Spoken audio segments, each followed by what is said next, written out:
Opa, boa noite. Meu nome é Victor e eu vou fazer a parte 2 da atividade de classificação de texto da disciplina de processamento de linguagem natural. Começando, meu dataset escolhido foi um dataset que faz a menção das três disciplinas, física, química e biologia. E meu modelo escolhido foi esse aqui, do Deberta Large. E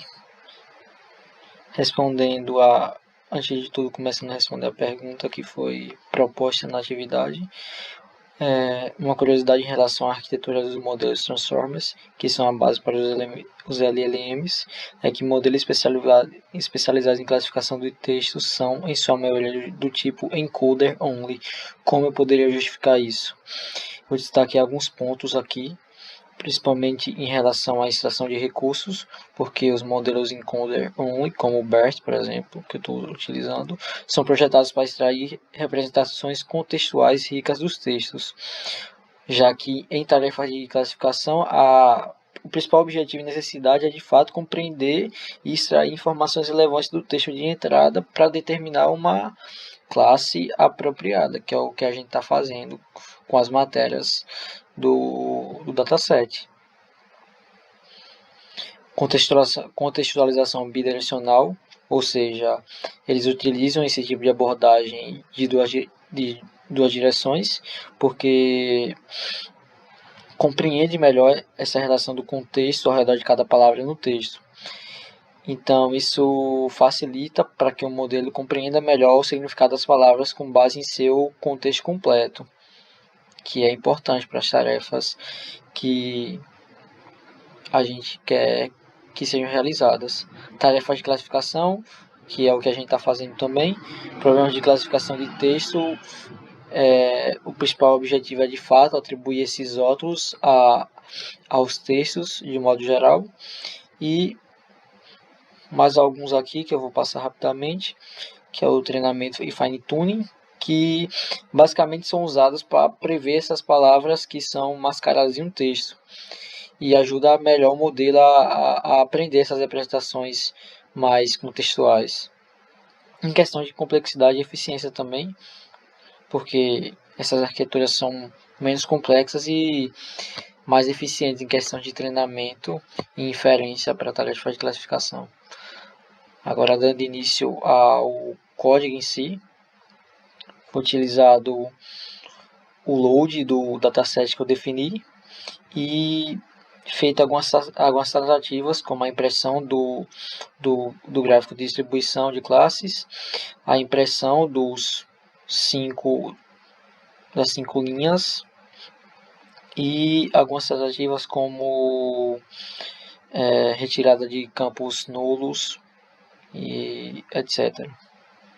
Aqui foi impressa a quantidade de registros que a gente tem, mais de 8.000, e as 5 informações aqui, que basicamente é um label com a matéria e aqui explicando alguma coisa que vai atribuir o texto a essa matéria especificamente.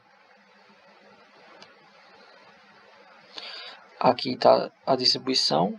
Biologia domina a maior parte do cenário, mas até que é uma distribuição não tão desbalanceada assim. Aqui foi feita a impressão dos labels, como pedido na questão, que são basicamente 3, biologia, física e química. E aqui a plotagem do outro gráfico também pedido, que é basicamente o mesmo esquema do gráfico acima. Tem uma diferença, mas não é uma diferença absurda em relação entre eles.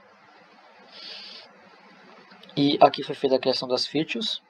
Foram definidos alguns atributos interessantes de se mencionar. Os features que definem o esquema do dataset.